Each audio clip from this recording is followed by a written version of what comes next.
Hey everybody, I'm Vince. This is my wife, Joanna. We're both on staff at the Bridge, and we know a secret about your Facebook and Instagram and Twitter friends that you may not know. This is the secret.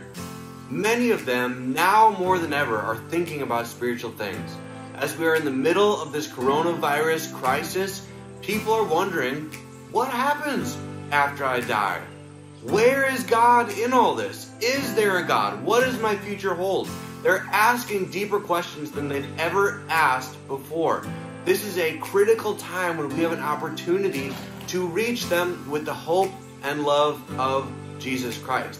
Now, as many of you know, we've been putting all sorts of content about Jesus out from the Bridge Facebook page and Instagram page, but the reality is, most of the people who see that content all go to the Bridge, which is great that we're all seeing it, but we also want to reach people far from God who are disconnected from any church. So this week we're doing something called Share Your Story Week, where we want to challenge you to share on your own social media feed your story.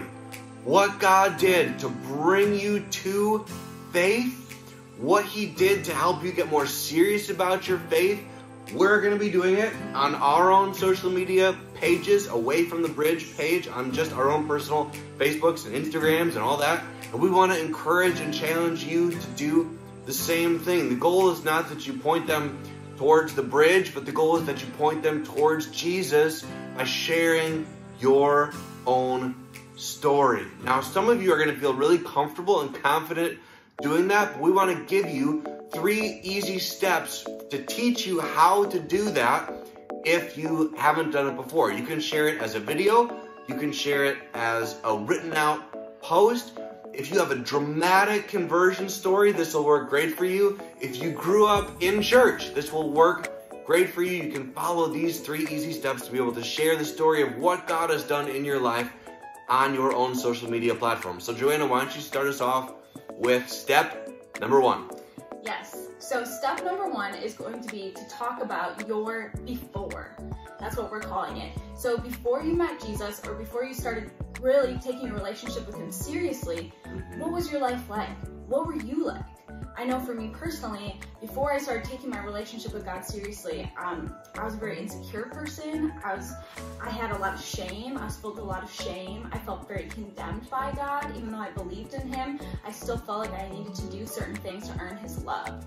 So that's my before. Yeah, and mine was all sorts of addiction, very far from God, sexual addiction, other kinds of substance abuse and that kind of thing. And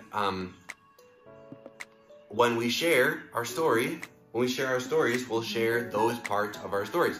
The next part is to share the turning point. What did God do to get your attention back on Him, or maybe on Him for the first time? So for me, I had a spiritual encounter with the Holy Spirit, and I had a very important mentor right around that same time in my life. Those were the 2 big things that moved my focus back on Jesus.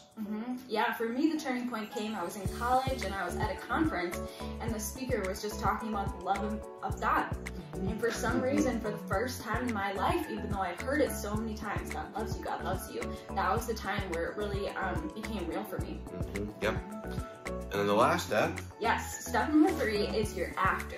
So we've got before you met Jesus, or before you started taking a relationship with Him seriously, your turning point, and then after. What happened after? What has your life been like after Jesus came into your life, or you started following Him seriously? So for me, I found that God has just really taken away a lot of my shame. So that feeling of, I need to do things exactly right or God is going to be mad, that's really gone away. So I live with a lot of freedom now, instead of always feeling like I need to do it all right or God's going to be mad at me. For me, it looked like a lot of freedom from addiction.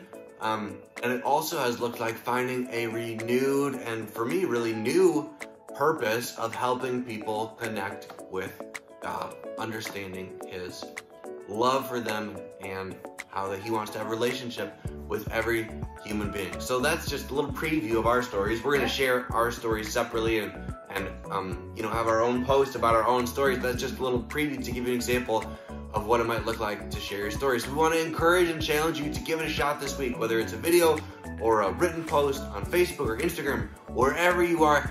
This is a key moment to reach people far from God with the hope and love of Jesus. So we invite you to participate and share your story week leading right up to Easter. It feels like just the right time to do it. So we're excited to see some of your stories and hear some of them and watch them, and we're excited to see how God uses them. Yes, and make sure that you hashtag it, share your story week, so that we can go on and we can find your story and we can listen to it and maybe even repost it. Yes, we'll be very encouraged to hear them. Okay, we love you all. Have a great day. We'll talk to you soon.